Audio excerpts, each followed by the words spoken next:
वो ये है कि उस कंटेनमेंट एरिया में अशिया खुर्दनोश और एसेंशियल कमोडिटीज़ को लेकर लोग शिकायत कर रहे हैं कि हमें time to time door to door कोई भी एसेंशियल कमोडिटीज़ बहम नहीं पहुंचाया जा रहा है डिस्ट्रिक्ट एडमिनिस्ट्रेशन की और यूटी इंतज़ामिया की जानिब से।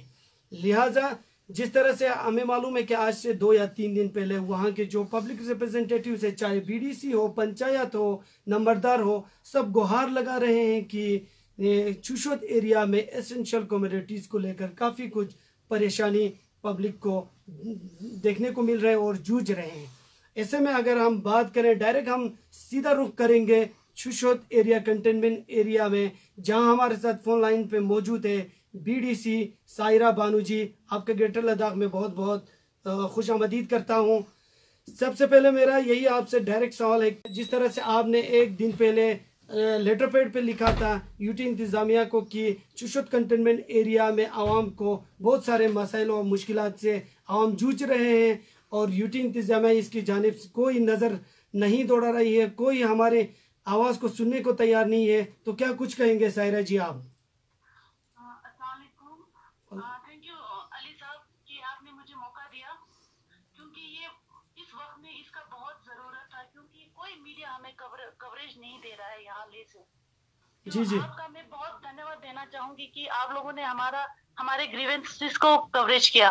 तो अली साहब, सबसे पहले कि हमारे कंटेनमेंट में इसका टाइम पीरियड बहुत हो चुका है, लगभग 1-2 महीने से ज्यादा हो चुका है। और सबसे अभी जो कंटेनमेंट में अभी सबसे जरूरत है एसेंशियल कमोडिटीज। अभी हम जब से पहले तो हमारा रोड बंद था, ये था, तो एसेंशियल कमोडिटीज का शॉर्टेज पक्का था। बट अभी जब रास्ता खुला है, फिर भी अभी भी हमारा एसेंशियल कमोडिटीज पे कोई फोकस नहीं हो रहा है एडमिनिस्ट्रेशन की तरफ से। पहले एडमिनिस्ट्रेशन ने कहा था कि रोजे में या रमजान में कोई शॉर्टेज नहीं होगा, सब कुछ फैसिलिटेट किया जाएगा। बट अभी रोजे का आधे महीने से ज्यादा निकल गया है, अभी तक कोई अच्छा सा फैसिलिटी, प्रॉपर फैसिलिटी उन्होंने कभी नहीं दिया है। जी जी जी जी जी सर। खासकर सायरा जी, आपसे मैं पूछना चाहूंगा कि जो अभी माह मुबारक रमजान के चलते कंटेनमेंट एरिया को मखसूस उनके लिए एक फोकस होनी चाहिए एडमिनिस्ट्रेशन की जानिब से, चूंकि कंटेनमेंट एरिया के गाइडलाइन के हिसाब से अगर देखा जाए तो कंटेनमेंट एरिया में ना कोई लोग जा सकते हैं, ना वहां से कोई बाहर आ सकते हैं। ऐसे में माह रमजान मुबारक के चलते आप लोगों को क्या कुछ परेशानियां हो रही हैं, ये भी आप बता दीजिए। जी अली साहब, वैसे जब कंटेनमेंट यहाँ लगा तो कंटेनमेंट जो ऑर्डर है उसके हिसाब से ना हम बाहर जा सकते हैं, ना बाहर से कोई आ सकता है, ऐसा प्रोटोकॉल या जो भी हो गाइडलाइन होगा।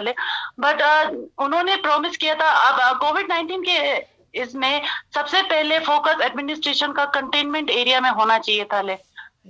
बट एडमिनिस्ट्रेशन फेल हो चुके हैं। वो उन्होंने कभी यहाँ की छोटा सा है एसेंशियल कमोडिटीज, वहाँ वो फैसिलिटेट अभी तक नहीं कर पाए, प्रॉपर फैसिलिटेशन अभी तक नहीं कर पाए वो लोग। जी सायरा जी, आप इन तमाम शिकायत को लेकर, जो पब्लिक की शिकायत है उनको लेकर आपने कभी ये कोशिश की कि आप वहाँ डिविजनल कमिश्नर हो या एलजी हो या जो डिस्ट्रिक्ट जिला इंतजामिया डीएम हो, क्या उनकी नोटिस तक आप लोगों ने अभी तक ये उनकी नोटिस में दिया है? जी सर, डिजास्टर मैनेजमेंट की चेयरमैन से हम 2-3 बार बात कर चुके हैं। वो आते हैं, हमारी बात सुनते हैं, मगर बाद में प्रॉपर रिड्रेस प्रैक्टिकली ग्राउंड में कुछ नहीं होता है सर। जहाँ तक एलजी साहब का है, मैंने कल ही उनको लेटर दिया हुआ था कि हमारा एक तो एसेंशियल कमोडिटीज था, दूसरा हमारा प्रॉब्लम था स्टैंडर्ड पैसेंजर्स का सर। स्टैंडर्ड पैसेंजर्स को पहले जहाँ जम्मू या कश्मीर या इंडिया के जो पार्ट से आ रहे हैं, पहले 2 बैचेस को उन्होंने कंटेनमेंट के अंदर भेजा हुआ है सर। वो लोग अपने अपने घरों तक पहुंचे हुए हैं, उन्होंने खुद बसेस में डाल के डोर टू डोर उनको ड्रॉप किया हुआ है सर। बट 3rd बैच के बाद उन्होंने पता नहीं अचानक से क्या हुआ क्या नहीं हुआ, बंद कर दिया। इसीलिए कल मुझे ये लेटर देना पड़ा। तो लेटर में जब मैंने लेटर दिया, मैंने पता किया तो डीसी साहब बोल रहे हैं, चेयरमैन साहब बोल रहे हैं कि ऊपर से एलजी साहब का ऑर्डर है कि यहाँ अंदर नहीं छोड़ना है सर। जी जी, तो जी सायरा जी, आप ये भी बता दीजिए कि हमें ग्रेटर लद्दाख को और एक भी आप लोगों की जानिब से शिकायत मौसूल हो रही थी कि जिस तरह से चुशोद, अगर हम शम्मा की बात करें तो चुशोद शम्मा में अभी तक कोई कोरोना वायरस के मस्बत नताइज सामने नहीं आया है, लेकिन एडमिनिस्ट्रेशन की ओर से चुशोद शम्मा को भी कंटेनमेंट जोन में लाया गया है, क्या कुछ कहेंगे इसको लेकर आप? जी सर, मैं इसी बात पे फोकस करना चाहूंगी। जिस तरह से कमिश्नर सेक्रेटरी साहब ने प्रेस कॉन्फ्रेंस किया था, उन्होंने बताया था कि सुशोध शर्मा को एज ए जियोग्राफिकली उन्होंने कंटेनमेंट में लिया हुआ है सर। जी। तो अगर जियोग्राफिकली उन्होंने सुशोध शर्मा को कंटेनमेंट में लिया हुआ है तो लेके दूसरे एरियाज को क्यों नहीं, अगलिंग के दूसरे एरियाज को क्यों नहीं, साबू के दूसरे एरियाज को क्यों नहीं सर? वाई ओनली सुशोध सर? तो सायरा जी, आपसे और एक हम सवाल पूछ रहे हैं कि जिस तरह से अभी जो हमारे पिलग्रिम्स हैं वो अभी भी ईरान में बहुत सारे पिलग्रिम्स स्टैंडर्ड है, अभी भी दारमानदा है ईरान में 300 से जायद जो जवार है हुसैनी वहाँ भी अभी मौजूद है, लेकिन उनकी जानिब से जो मुसलसल दो दिन से अभी भी वो लोग भूख हड़ताल पे हैं। क्या कुछ कहेंगे यूटी इंतजामिया से कि उन जवारों के जल्द से जल्द इनखला के लिए? सर मैं रिक्वेस्ट करना चाहूंगी यूटी थोड़ा अपना कान खोले प्लीज। उन माओं का जिस तरह से वो लोग रो रहे थे, ऐसा लग रहा था ना कि हम यहाँ अपने घरों में बैठ के भी हमें शांति नहीं है सर। हम अपने माओं को वहां बैठ के रोते हुए देख रहे थे, पर पता नहीं एडमिनिस्ट्रेशन क्यों अपने कान बंद करके बैठे। प्लीज उनकी फरियाद सुनिए, कम से कम वो टेस्ट तो उनका हो चुका है, सब कुछ नेगेटिव आ चुका है, अब क्या परेशानी है सर? जिस तरह दूसरे स्टैंडर्ड पैसेंजर्स को उन्होंने इवैक्यूएट किया हुआ है, प्लीज तो मेरा रिक्वेस्ट है सर कि उनको भी जल्द से जल्द किया जाए सर, कि ना कि कभी जोधपुर में जो हादसा हुआ वो वहां भी मत हो, रिपीट ना हो। तो जोधपुर में जो हादसा हुआ है वो वहीं ईरान में भी वो रिपीट ना हो। और यूटी इंतजामिया से आखिरी में आपसे क्वेश्चन यही करूंगा कि यूटी इंतजामिया और डिस्ट्रिक्ट इंतजामिया से शुशुत कंटेनमेंट एरिया को लेकर पब्लिक की जो उसको लेकर आप मुख्तसर अल्फाज में क्या अपील करना चाहती हैं? मैं रिक्वेस्ट करना चाहूंगी सर कि हमारे ग्रीवेंसेस भी देखिए, हमारे हालात कैसे हैं देखिए सर। हमारे बच्चों को, हमारे बूढ़ों को जो हार्ट पेशेंट है, किडनी पेशेंट है, उन्हें इंस्टीट्यूशनल क्वारंटीन करके रखो है सर। वहाँ प्रॉपर डाइट भी नहीं मिल रहा है, वहां से शिकायत आ रहा है सर। वहाँ 9 महीने की बच्ची भी है सर जिसको प्रॉपर लैक्टेशन के लिए दूध नहीं मिल रहा है सर। तो प्लीज मेरा रिक्वेस्ट है, कम से कम उन्हें अपने घरों में आने दीजिए। और मैंने यहाँ तक सुना है कि वो पता नहीं शायद कॉमन फैसिलिटी ऐसा किसी सेंटर में रखना जा रहे आने वाले बच्चों को, तो वहां तो और भी ज्यादा डेंजर है सर, और भी स्प्रेड होने के चांसेस ज्यादा है। अगर एक ही कमरे में 100 से 50 से 100 लोग बैठेंगे तो वहां तो और भी डेंजर है। इससे तो बेटर है कि अपने अपने घरों में क्वारंटीन करें। इसके लिए हमने अपनी जिम्मेवारी भी उठाई थी कि हम क्वारंटीन में आपका पूरा साथ देंगे, पूरा सर्वेलेंस करेंगे, एक को बाहर नहीं जाने देंगे। जो करना पड़ेगा गांव के लोग बैठ के खुद करेंगे हम। मगर पता नहीं सर उन्हें क्यों नहीं अंदर भेजा। और उसके बाद सर मैं एसेंशियल कमोडिटीज के लिए अभी भी गुहार लगाना चाहूंगी कि प्लीज एडमिनिस्ट्रेशन अपने आंखें खोले, प्लीज प्लीज प्लीज कि शुशोद में आए, देखे कि यहाँ क्या क्या मुश्किलात है। यहाँ मुझे रोज लोगों का फोन आता है कि ये सामान नहीं मिल रहा, वो नहीं मिल रहा। मैं यहाँ अंदर बैठ के कुछ नहीं कर पाती हूँ, सिर्फ मैं अपनी आवाज आगे तक पहुँचाने की कोशिश करना चाहूंगी सर। बहुत बहुत शुक्रिया जी सायरा जी। ये थे शुशोद ब्लॉक से बीडीसी सायरा बानो की जो अपनी आवाज़ हुक्काम बाला तक पहुँचा रहे थे, आवाम को दरपेश उस कंटेनमेंट एरिया में आवाम को दरपेश मसाइल और मुश्किलात किस तरह से वो लोग जूझ रहे हैं, अपनी आवाज़ को हुक्काम बाला तक पहुंचा रही थी ग्रेटर लद्दाख के ज़रिए से। और हमें उम्मीद है कि यूटी इंतज़ामिया की इनकी आवाज़ को सुने। और इनका क्लियर कहना था कि ईरान में जो दरमानदा ज़ायरीन है उनकी भी जल्द जल्द इनखला हो, ताकि जो जोधपुर में वाक़या हुआ वो दोबारा रिपीट ना हो। और इसने मज़ीद सख्त अल्फाज और तेवर में बताया कि यूटी इंतज़ामिया चूँकि शुशोद कंटेनमेंट एरिया के अवाम का जो सब्र का पैमाना है वो लबरेज हो चुका है। और इस तरह से मजीद वो हमें सब्र और आजमाइश ना करें, क्योंकि उनका साफ कहना है कि जिस तरह से क्वारंटीन सेंटर में, मुख्तलिफ क्वारंटीन सेंटर में जो 9 महीने के बच्चे को अभी तक दूध भी बड़ी मुश्किल से मिल रहा है। तो इस तरह से नाजरीन, आप लोगों को बखूबी इल्म है कि कल भी इसी तरह से कंटेनमेंट एरिया सांकू के जो पंचायत मेंबरान थे, जो बीडीसी थे, उन्होंने डीसी और एसएसपी करगिल के नोटिस में सांकू में क्या कुछ आवाम को मसाइल और मुश्किलात पेश आ रहे हैं, ये डिस्ट्रिक्ट एडमिनिस्ट्रेशन करगिल की नोटिस में ज़रूरी दिया है कि ज़िला इंतज़ामिया की सांकू में जो मजदूर तबका है, जो सांकू कंटेनमेंट एरिया में लोग बेसिक एसेंशियल कम्युनिटीज से जूझ रहे हैं उनको इन फ्यूचर मुस्तकबिल में इस तरह की कोई परेशानी हम आने नहीं देंगे। तो इसी तरह से आज जिस तरह से हम आपको बताता चलूँ कि chief executive councillor LSGC Kargil ने एक प्रेस ब्रीफिंग के दौरान भी बताया कि जिस तरह से उसमें मोटे मोटे में अल्फाज में उस प्रेस ब्रीफिंग का आप लोगों तक पहुंचाना चाहूँगा कि उसमें साफ तौर पर यही कहा कि डिविजनल कमिश्नर का जो ऑफिस है वो SRO 120 के तहत, जिस तरह से पहले हमारा साबिका रियासत जम्मू कश्मीर में ये बिल पास हुआ था, उसी के तहत करगिल में जल्द अज जल्द जो कि ये जो डिविजनल कमिश्नर का ऑफिस हो, ताकि इस महामारी के चलते उसके हिसाब कहना है कि जो भी परमिशन की ज़रूरत होता है वो डीकॉम ऑफिस कितना इम्पोर्टेंट रखता है, उसके इम्पोर्टेंस को मद्देनज़र रखते हुए कहा कि हंगामी बुनियाद पर या फौरी तौर पर कि डिविजनल कमिश्नर का अगर ऑफिस करगिल में आप रोटेशनल बेस पर नहीं ला सकते हैं तो कुछ वक्त के लिए आप कम से कम एक OSD को यहाँ तैनात करें,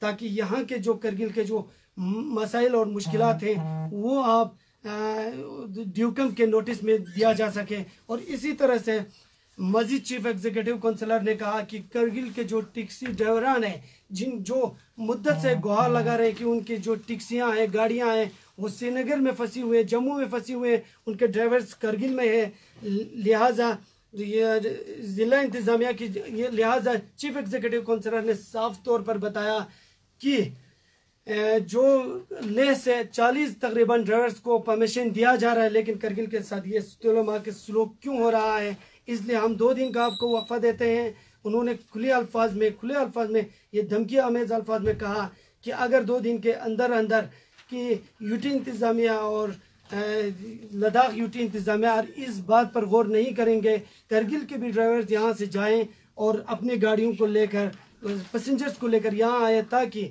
जो बसेस पर जो लोड है, बर्डन है, वो भी कहीं ना कहीं ख़त्म हो सके।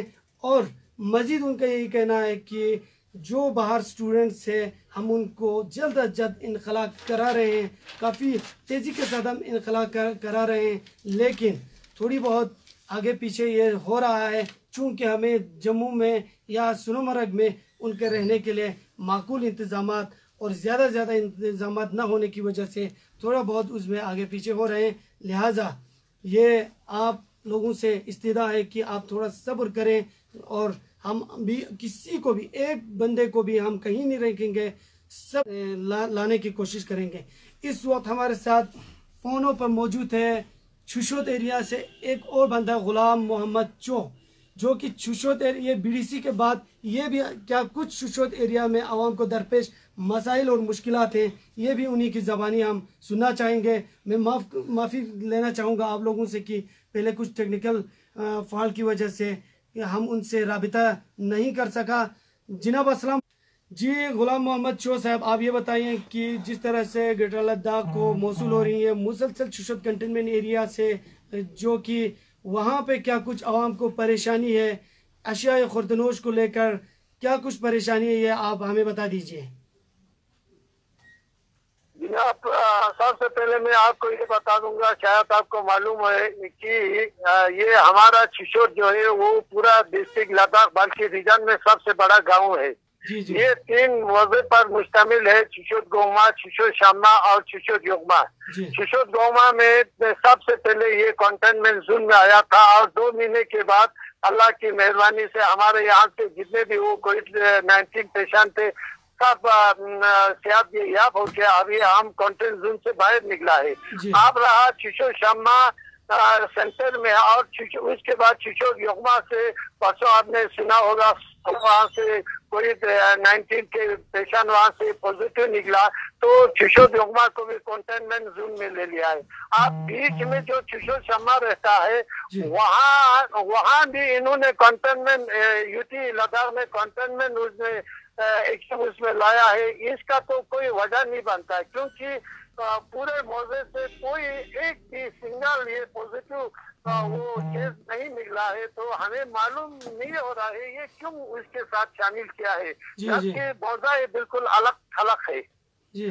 आप और दूसरी बात मैं ये कहूँगा सर कि जो आजकल हमारे जितने भी पेशेंट्स है, ओल्ड सिटीजन या सिटीजन जो है, जो स्टैंडर्ड हमारे मुल्क के दूसरे रियासतों में, वहाँ से सब तो यहाँ कुछ दिन पहले, सबसे पहले पहला बैच आ गया। तो उन दिनों भी ये क्या कहते हैं, ये हमारा कंटेनमेंट जोन था, तो उस बेस को उन्होंने वहां से जो आया है तो रेड जोन में आने दिया। उसके बाद दूसरे तीसरे दिन और दूसरा बेस आ गया, तो उनको भी वहाँ अलाउ किया और वो अपने घर में होम क्वारंटाइन देने लगे। अब परसों जब और कुछ लोग को वहां से पहुंचे, एक दो बस के लोग, तो उनको उन्होंने मना किया, वहाँ अपने घर में होम क्वारंटाइन होने नहीं दिया। या से में या शिशोर गोमा में अपने रिश्तेदारों के पास बैठे हैं। तो हमें कुछ मालूम नहीं हो रहा है ये डिस्क्रिमिनेशन क्यों हो रहा है। आखिर प्रोटोकॉल के तहत तो ये है नहीं कि इस तरह से वहां से कोई केस नहीं निकला तो उसको कंटेनमेंट जोन में ले ले। अभी आप वहाँ के लोग शिशोर में तो गोवा से ताल्लुक रखता है, शिशोर शामा के लोग शोर मचा रहा है, कंटेनमेंट जोन में तो लाया, लेकिन वहाँ एसेंशियल कमोडिटीज का कोई इंतजाम यूटी एडमिनिस्ट्रेशन की तरफ से उनको नहीं है। तो उनको काफी सख्तियां, मतलब मुश्किल उसमें वो पड़ रहा है। उनको कुछ खाने पीने के, माह रमजान भी है, कुछ खाने पीने के लिए दुकान सारे खाली है, बाहर से तो आने नहीं देता है। तो बड़ा मुश्किल हालात में वो लोग वहाँ पे जिंदगी बसर कर रहे हैं। जी शुक्रिया बहुत बहुत हमसे बात करने के लिए और अपनी आवाज को हुक्म बाला तक पहुँचाने के लिए ग्रेटर लद्दाख की तवज्जुह से। तो जिस तरह से छुशुत एरिया के लोग और अवामी रिप्रेजेंटेटिव्स मुसलसल गुहार लगा रहे हैं कि बेशक यूटी इंतजामिया ने छुशुत शमा को कंटेनमेंट एरिया में डिक्लेयर तो ज़रूर किया है, लेकिन कंटेनमेंट एरिया में रह रहे लोगों की मसाइल और मुश्किलात की तरफ कोई नज़र नहीं कर रहे हैं। इसलिए ये लोग मुसलसल गुहार लगा रहे हैं कि जल्द अज जल्द यूटी इंतजामिया माह रमज़ान के चलते कोई भी परेशानी होने न दे आवाम को उस कंटेनमेंट एरिया में। लिहाजा हम भी उम्मीद करते हैं कि जिस तरह से कि ये जो अवामी रिप्रेजेंटेटिव्स की आवाज़ को हम यूटी इंतजामिया के नोटिस में ज़रूर दिलाना चाहेंगे और हम उम्मीद करते हैं कि जो यूटी इंतजामिया हो, जो सरकार हो, वो ज़रूर इन एरियाज़ के बारे में ज़रूर सोचें और यहाँ आवाम को दरपेश मसाइल और मुश्किलात को हल करने की ज़रूर कोशिश करें। तो दीजिए मुझे इजाज़त, फिर से अगले दफ़ा किसी और नए अपडेट के साथ आप लोगों से मुलाकात करेंगे। शुक्रिया, खुदा हाफिज़।